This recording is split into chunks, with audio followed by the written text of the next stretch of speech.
문화재구역 입장료 논란을 살펴보는 기획보도 순서입니다. 지난 2007년 국립공원 입장료 폐지 이후 10년 이상 문화재구역 입장료 징수를 둘러싼 논란이 계속되자 이제는 청와대가 직접 나서야 한다는 목소리가 커지고 있습니다.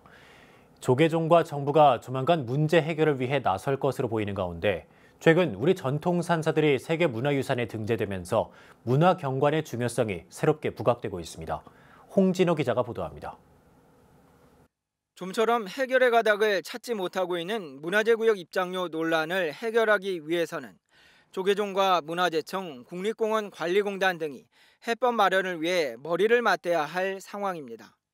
특히 10년 동안의 제자리 걸음을 반복하지 않기 위해서는 부처의 이해관계를 뛰어넘는 협상과 조율이 필요한 만큼 무엇보다 청와대 역할이 중요하다는 지적입니다.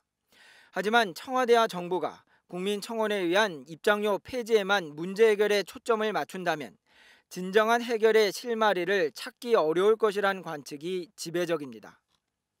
대통령이 대선 공약으로 입장료 폐지에 앞서 불교계에 대한 지원을 약속했지만 근본적인 해결을 위해서는 자연공원 등에 대한 법 개정과 정책위원회 신설이 필요하다는 의견이 나옵니다. 그래서 저는 이제는 그런 사찰 그런 입장료 이런 것은 조금 폐지하는 대신에 국가나 지자체가 사찰의 전통문화 보존을 위해서 보다 많은 지원을 해주고 국립공원 내 사찰의 문화재 구역 입장료 문제를 해결하기 위해서 자연공법 개정을 제안하였으며 자연공원 및 도시공원 등에 편입된 사찰의 대책을 마련하기 위해서 공원정책위원회를 제안한 바 있습니다.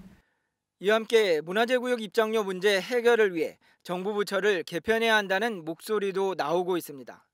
국립공원 내 전통 사찰은 현재 자연공업법과 문화재관리법에 의해 각각 국립공원관리공단과 문화재청 두 기관의 관리를 받고 있습니다. 저는 효율적으로 국가문화재나 불교문화재 관리를 위해서는 정치권에서 이거 우리도 좀 생각해야 되는데 국립공원관리공단하고요.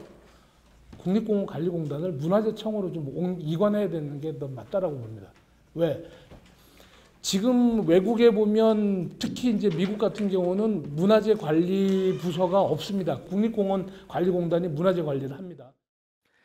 무엇보다 정부가 보존의 대상을 자연과 문화재는 물론 문화경관으로 적극 확대하는 전향적 자세가 필요하다는 게 전문가들의 지적입니다. 우리나라의 전통산사가 최근 세계 문화유산에 등재된 것도 문화재는 물론 이를 지켜왔던 스님들의 수행과 삶도 살아있는 문화유산으로 여겨졌기 때문입니다.